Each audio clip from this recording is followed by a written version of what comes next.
नमस्कार, रफ्तार मीडिया उत्तराखंड पर आपका स्वागत है। मैं हूं आशीष तिवारी। हम कुमाऊं की यात्रा पर हैं। कुमाऊं की जनता का मिजाज क्या है ये समझने की कोशिश कर रहे हैं। फिलहाल नैनीताल उधम सिंह नगर की जो लोकसभा संसदीय सीट है उस पर जनता की राय समझने की कोशिश कर रहे हैं। इसके बाद आपको अल्मोड़ा जैसी जगहों पर भी ले चलेंगे जहां पर जनता की राय समझने की कोशिश करेंगे। लेकिन फिलहाल आज नैनीताल उधम सिंह नगर जो बीजेपी के पास है पिछले 10 सालों से, भगत सिंह कोश्यारी यहां पर पहले चुने गए 2014 में, उसके बाद 2019 में अजय भट्ट को यहां पर बीजेपी से जो जीत कर आए और राज्य मंत्री भी बने केंद्र सरकार में। क्या इस बार अजय भट्ट अपनी सीट बचा पाएंगे या फिर कांग्रेस यहां पर इस बार बाजी मार ले जाएगी? जनता का मिजाज क्या कहता है, आइए देखते हैं। क्या सोच कर देती हैं वोट? हम तो मोदी जी को देंगे। क्यों?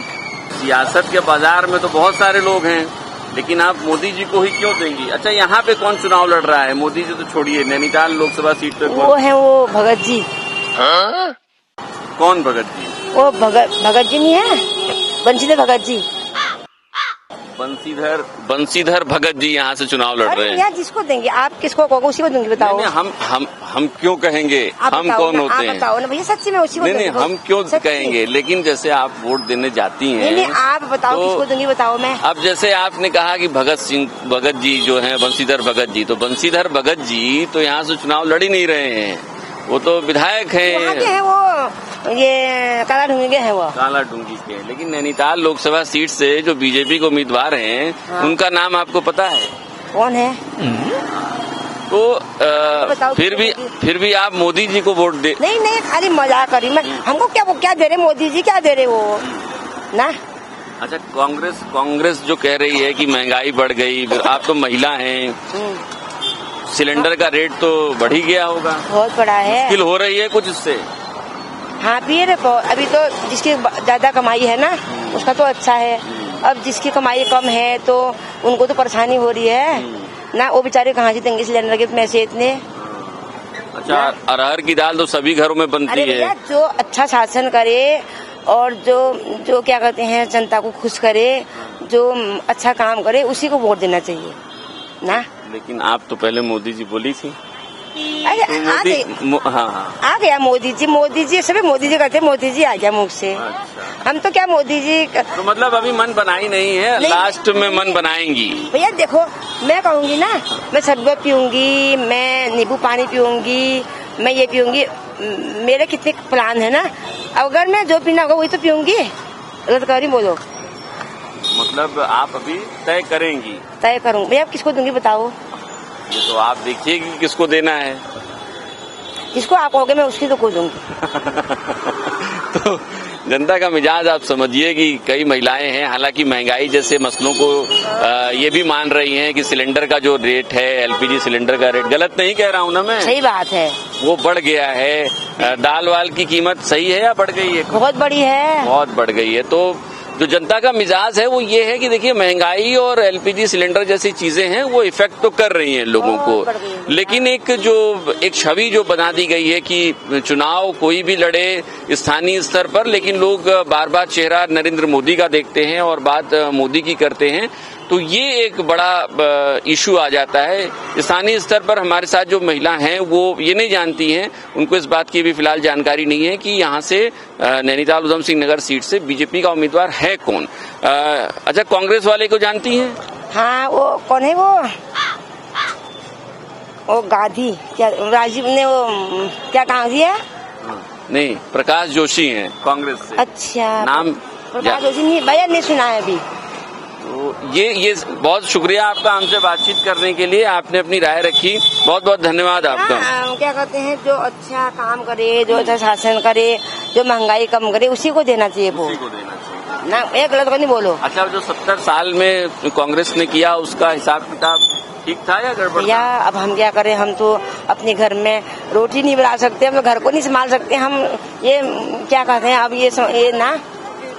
बहुत शुक्रिया आपका। तो देख सकते हैं कि लोगों की राय जो है वो अभी हम यहाँ पर टहल रहे थे तो हमसे एक सज्जन ने बात की कि 1 रैंक 1 पेंशन जो है उसको भी कहीं ना कहीं आधा अधूरा किया गया। आप कुछ बोलना चाहेंगे?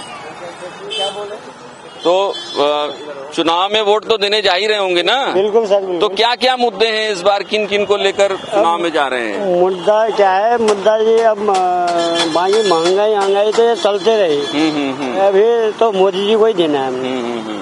तो यहाँ सिलेंडर मिला है हमको, और अच्छा, उज्ज्वला योजना में मिल रहा है। हाँ। तो कितने मिल रहे हैं? साल में तो एक ही मिलता होगा। हाँ, एक ही मिलता है। हाँ, तो उससे साल भर तो निकलता नहीं होगा। ना निकलता नहीं है। अपने हिसाब से लकड़ी का भी काम कर लेते हैं, उसका भी काम कर लेते हैं। मतलब थोड़ी लकड़ी और थोड़ा एलपीजी। हाँ, हमारे लिए सुविधा हो रही है। सुविधा हो रही है। और क्या क्या सुविधा हुई? मनरेगा के काम पे मिल रहे हैं। तो मनरेगा तो मोदी जी कभी कहते थे कि बेकार चीज है। अनाज मिल रहा है वो, लेकिन उसमें मनरेगा में पैसा तो कट ही जा रहा है, पता नहीं क्या बात है उसमें। मतलब अच्छा, उसमें मतलब पेमेंट सही से नहीं आ रही है।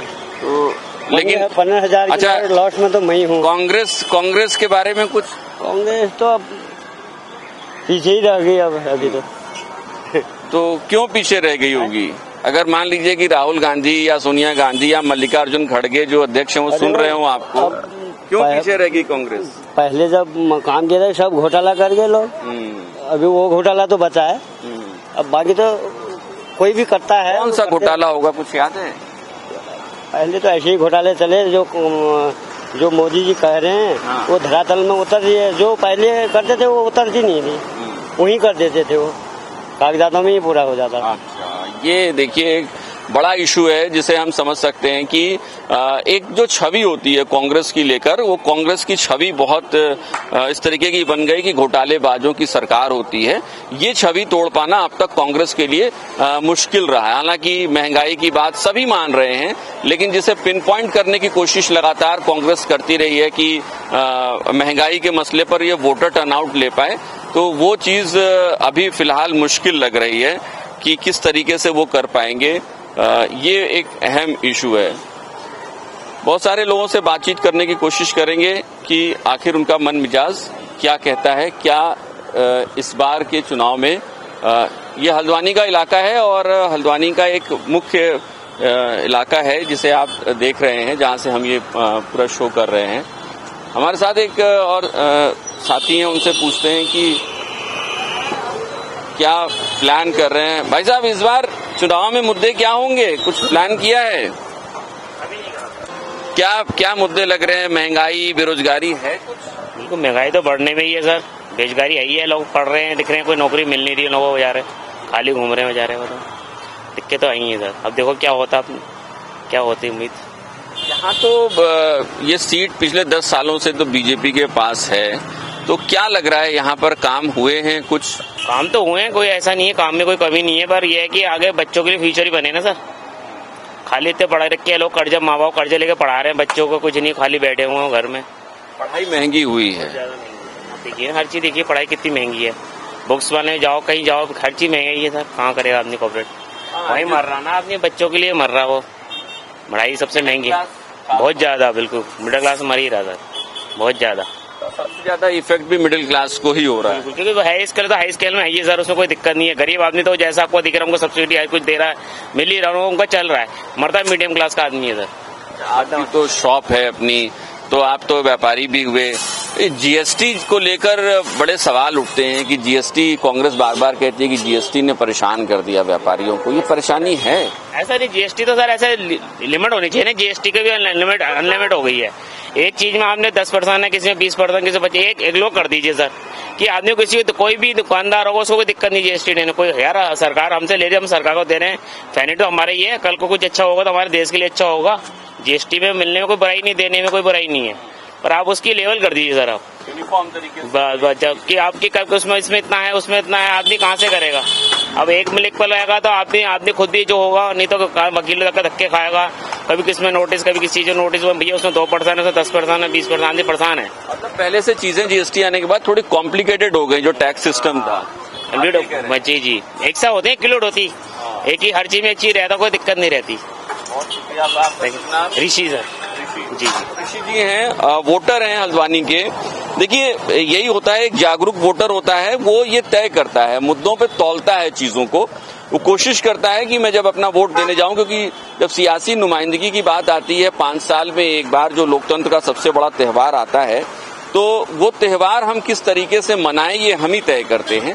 मुद्दों पे जाएं या फिर किसी छवि के ही आगे नतमस्तक हो जाएं, ये हालांकि जो जागरूक वोटर होता है वो बार बार ये सवाल खुद से करता रहता है। कुछ और लोगों से भी जानने की कोशिश करेंगे कि आखिर क्या है। देखिए, एक चीज और मैं यहाँ पर बताना चाहूँ कि ये जो सीट है, नैनीताल उधम सिंह लोकसभा सीट है, वो सीट पारंपरिक रूप से कांग्रेस की रही, लेकिन फिर धीरे धीरे, क्योंकि इसके पहले जब 10 साल पहले आप जाते हैं, 2014 से पहले आप जाते हैं, 2014 से 2019 और 2019 से लेके 2024 तक ये बीजेपी के पास है। लेकिन ठीक इसके पहले वो केसी सिंह बाबा यहाँ से सांसद रहा करते थे, वो कांग्रेस की सीट हुआ करती थी। इसके अलावा और भी तमाम जो बड़े कांग्रेस के लीडर्स हैं वो यहाँ से जीतकर चुनाव जाते रहे। तो एक तरीके से ये कांग्रेस की प्रतिष्ठा और कांग्रेस की पारंपरिक सीट के तौर पर देखा जाता रहा है। लेकिन पिछले 10 सालों में हमने देखा कि इसमें बहुत बदलाव आया है और जो वोटर टर्नआउट बढ़ा और जो मार्जिन था वो भी लगातार बढ़ता गया। तो कुछ और लोगों की राय लेने की कोशिश करेंगे, जानेंगे कि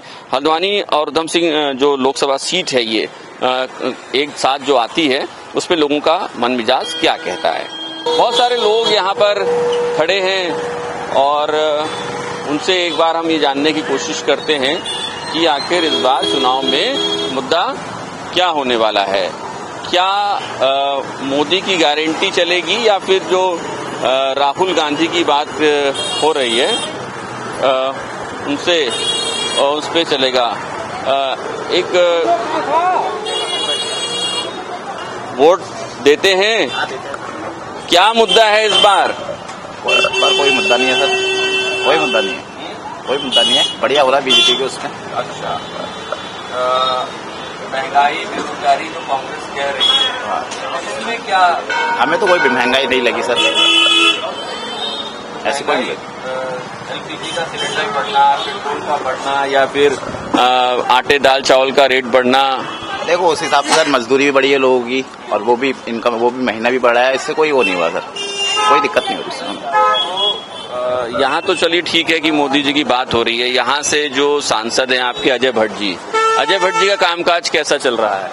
सही चल रहा है सर। आप भी तो आप आगे पता ही चलेगा, अभी तक तो सब सही चल रहा है। ठीक है सर। तो इनकी एक शॉप है और एक बात इन्होंने जो कही कि महंगाई जो बढ़ रही है, महंगाई के साथ साथ जो है मजदूरी भी बढ़ रही है। तो ये एक फिनोमेना है। जब हम देहरादून में गए थे, देहरादून में हम लोगों की राय ले रहे थे, उस वक्त भी ये बात सामने आई थी कि अगर महंगाई बढ़ रही है तो उसके साथ साथ लोगों की जो मजदूरी है उसको भी बढ़ाया जा रहा है, या आप कह सकते हैं कि जो वेजेस हैं वो बढ़ रहे हैं। क्या नाम है आपका? प्रकाश चंद पांडे। पांडे जी, इस बार चुनाव में क्या मुद्दा लग रहा है? मुद्दा तो मोदी जी छा रहे हैं, मोदी जी लग रहे हैं। बाकी हम तो यहाँ रहते नहीं, दिल्ली में रहते हैं। अच्छा, तो हैं तो यहीं के रहने वाले? हाँ, उत्तराखंड के ही रहने वाले हैं। दिल्ली में क्यों रह रहे हैं? वहाँ नौकरी करते हैं। अच्छा, तो मतलब एक तरीके से आप प्रवासी हो गए। हाँ। तो दिल्ली में तो माहौल अलग होता है। हाँ। और उत्तराखंड में आप अलग बता रहे हैं। हाँ, दिल्ली में भी यही है। दिल्ली में भी यही है। दिल्ली में भी मोदी की लहर है। इस टाइम दिल्ली के पूरे भारतवर्ष में मोदी की लहर है।